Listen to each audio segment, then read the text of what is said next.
Sawitra planning sareng sami bisami pada Kenang Rahayu sesuai dengan konsep kita di Bali, agama Hindu Bali, bahwa kita mengenal ada titi prelino. Kalau dalam kepegawaian kita diangkat menjadi pegawai, kemudian melakukan tugas-tugas kepegawaian dan pensiun. Itu sudah alurnya seperti itu. Namun ada sebuah fenomena, tidak semua siap untuk pensiun. Bahkan ada beberapa teman kita karena menjadi pimpinan unit kerja biasa membentak-bentak, biasa menyuruh-nyuruh, yang ada dibentak-bentak, disuruh-suruh di rumahnya setelah pensiun itu menyewa orang untuk bisa dibentak dan disuruh. Nah, seperti apa fenomena pensiunan yang ada? Kita akan berbincang dengan seorang yang memang sudah tidak diragukan lagi kepakarannya. Beliau seorang profesor di bidang kesehatan, Putra Bangli.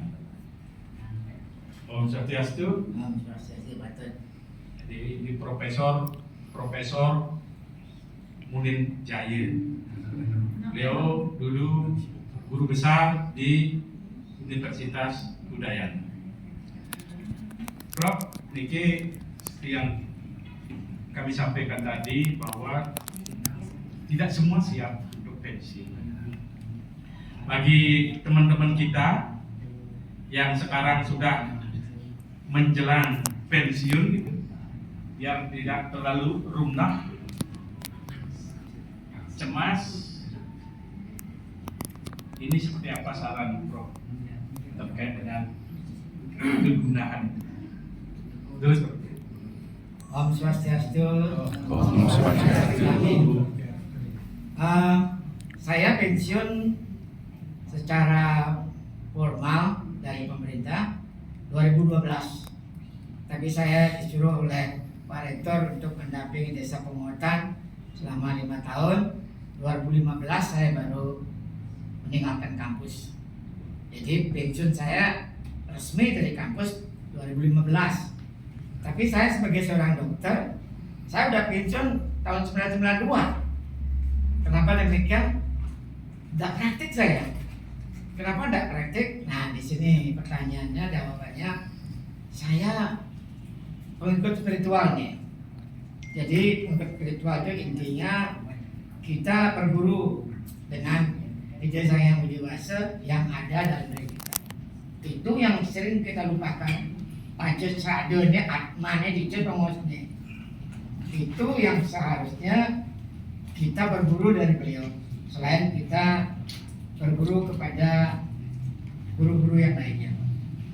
Nah, kenapa saya berhenti praktik? Saya sejak jalan praktik itu bosan aja. Pada pasien saya banyak sekali.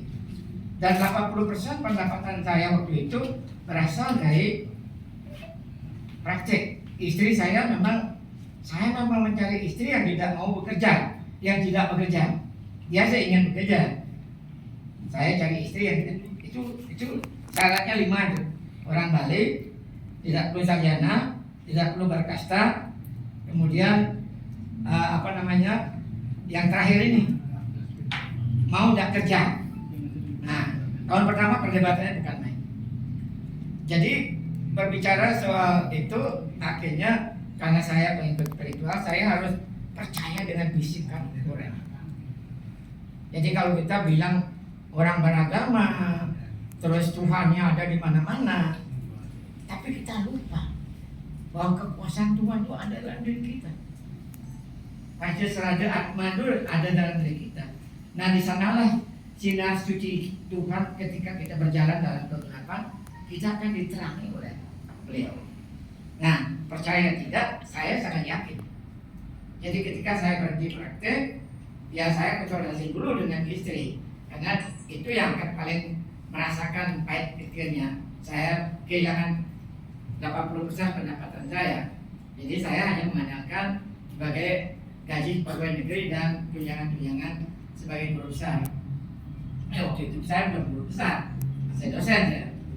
Nah, kemudian istri saya siap untuk menanggung resikonya, karena jawabannya itu yang saya agak surprise buat saya. Nah, karena kita sama-sama mengikuti spiritualitas, jawabannya dia apa? Kalau Tuhan mengenaki kamu mau udah praktik, kamu lari kemana? Nah, itu yang membuat saya akhirnya udah siap. Karena dalam spiritualitas itu intinya adalah keikhlasan.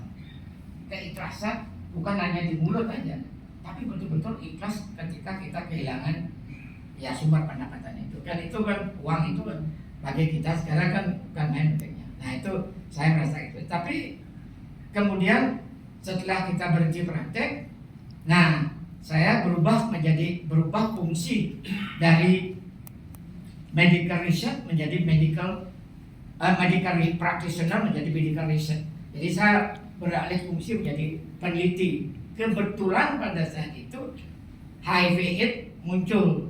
Nah, HIV inilah yang memberikan saya kemudian porsi pendapatan baru, karena saya jadi ketua peneliti di Udayana.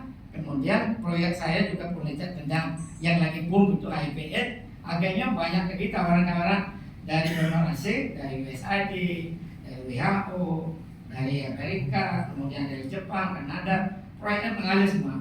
Nah, setelah kita menjalani itu, yang satu yang saya khawatirkan, yang manusiawi itu.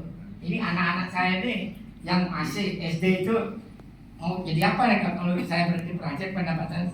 Tapi Tuhan maha bijaksana. Jadi akhirnya saya dengan pendapatan sebagai peneliti, akhirnya pendapatan saya jauh lebih besar daripada pendapatan praktik. Nah, itu jadi pensiun saya itu sebenarnya sudah disiapkan sejak lama. Jadi kehilangan pendapatan kan pensiun itu, kehilangan kekuasaan itu pensiun juga. Nah, saya juga sudah siap seperti itu, dan saya membuktikan. Nah, itu bukti. Jadi bukti itu adalah dalam realitas kehidupan sehari-hari. Jadi kalau kita Tuhan, ya buktinya apa? Ya buktinya dalam kehidupan sehari-hari. Di sana kita buktikan saja yang tuntunan Tuhan kita bisa rasakan. Nah, itu dalam bentuk pendapatan yang mencukupi. Kemudian saya menjalani kegiatan sebagai spiritualitas. Saya juga pernah presiden Gerakan Spiritualitas Dunia dari 97 sampai 2001. Tahun 2002 saya berusaha, padahal saya belum dokter.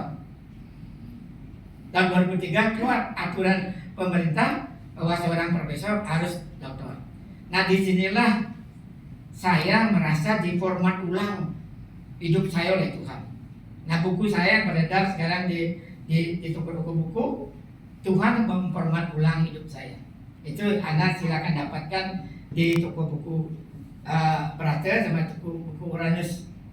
Nah, itu Tuhan memformat ulang hidupku.